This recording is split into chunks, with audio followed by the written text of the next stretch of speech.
وضو کا ثواب نہیں ملے گا۔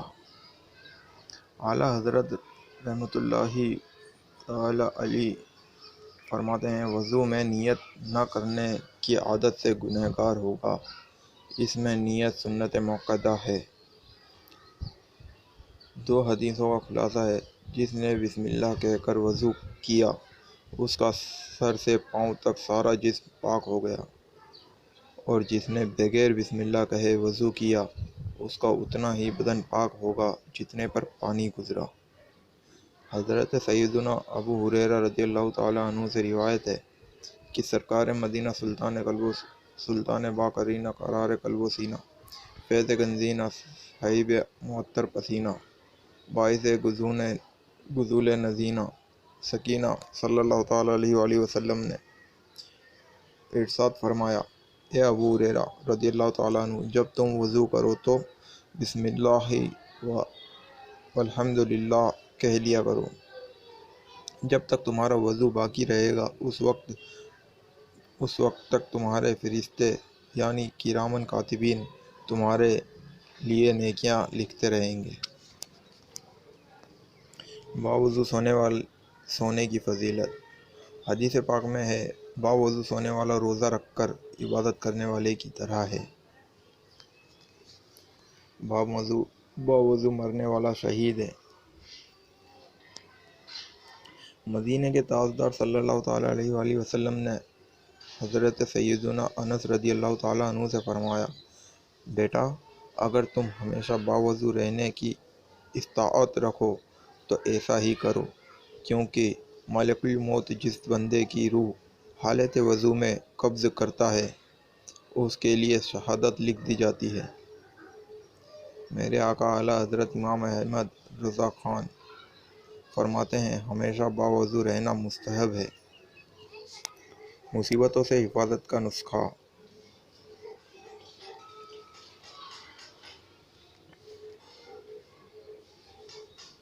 اور اللہ عز و جل نے حضرت سیدنا موسیٰ کلیم اللہ سے فرمایا، اے موسیٰ اگر بے وضو ہونے کی صورت میں تجھے کوئی مصیبت پہنچے تو خود اپنے آپ کو ملامت کرنا۔ ہمیشہ باوضو رہنا اسلام کی سنت ہے۔ میرے آقا امام اہل سنت امام احمد رضا خان علیہ رحمۃ الرحمان فرماتے ہیں بعض عارفین رضی اللہ تعالیٰ عنہ نے فرمایا جو ہمیشہ باوضو رہے اللہ تعالیٰ اس کو 7 فضیلتوں سے مشرف فرمائے۔ فضیلت 1، ملائکہ اس کی صحبت میں رغبت کرے۔ فضیلت 2، قلم اس کی نیکیاں لکھتا رہے۔ فضیلت 3، اس کے اعضاء تسبیح کریں۔ فضیلت 4، اس سے تکبیر اولیٰ فوت نہ ہو۔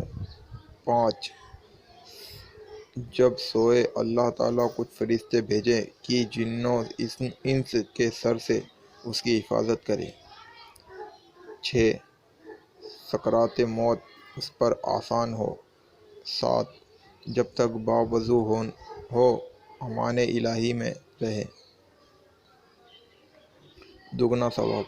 یقیناً سردی، تھکن یا نزلہ، زکام، درد سر، بیماری میں وضو کرنا دشوار ہوتا ہے، مگر پھر بھی کوئی ایسے وقت وضو کرے جب کہ وضو کرنا دشوار ہو تو اس کو بحکم حدیث دگنا ثواب ملے گا۔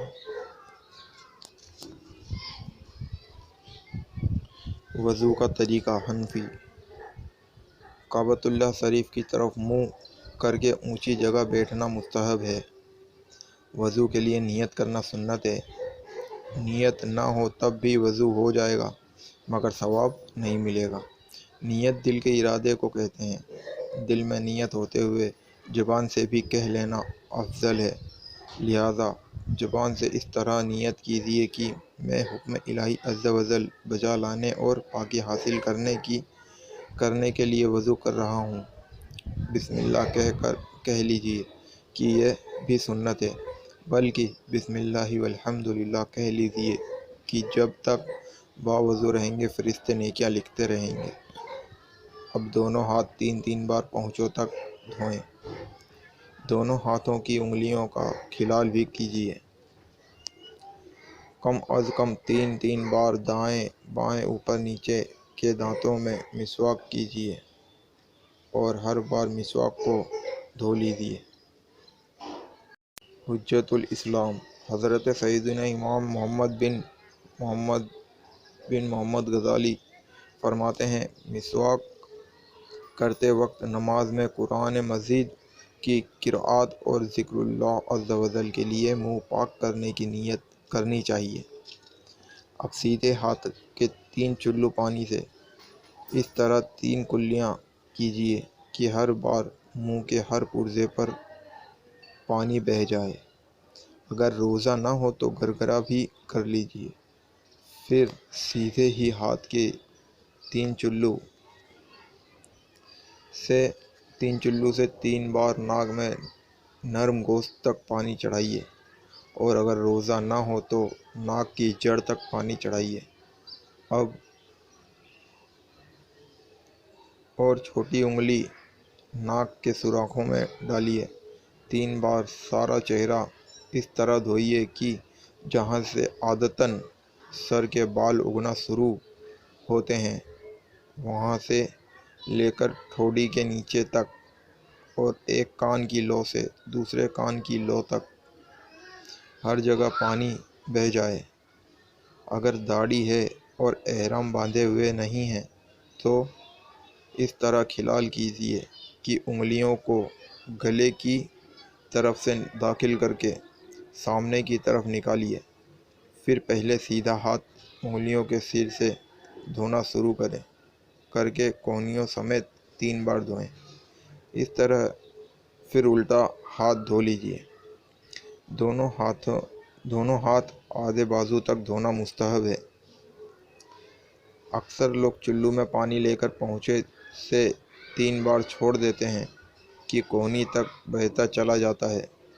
اس طرح کرنے سے کونی اور کلائی کی کروٹوں پر پانی پہنچنے کا اندیشہ ہے، لہٰذا بیان کردہ طریقے پر ہاتھ دھوئیں۔ اب چلو بھر کر کونی تک پانی بہانے کی حاجت نہیں۔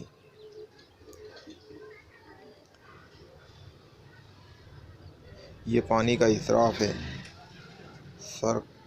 سر کا مسح اس طرح کیجیے کہ دونوں انگوٹھوں اور کلیمے کی انگلیوں کو چھوڑ کر دونوں ہاتھ کی 3 انگلیوں کے سرے ایک دوسرے سے ملا لیجیے اور پیشانی کے بال یا کھال پر رکھ کر کھینچتے ہوئے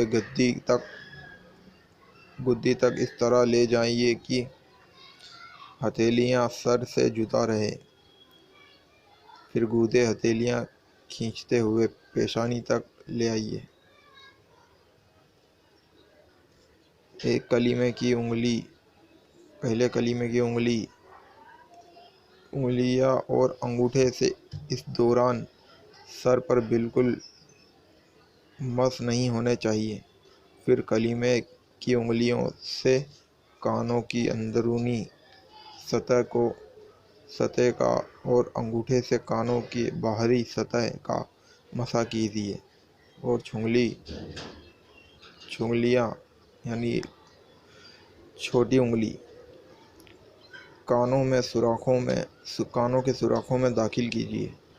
انگلیوں کی پشت سے گردن کے پچھلے حصے کا مسح کیجیے۔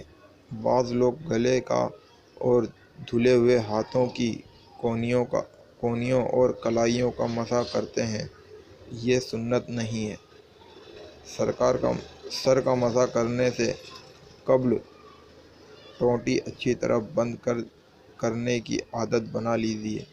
بلا وجہ نل کھلا چھوڑ دینا یا ادھورا بند کرنا کہ پانی ٹپک کر ضائع ہوتا رہے، اسراف گناہ ہے۔ پہلے سیدھا پھر الٹا پاؤں ہر بار انگلیوں سے شروع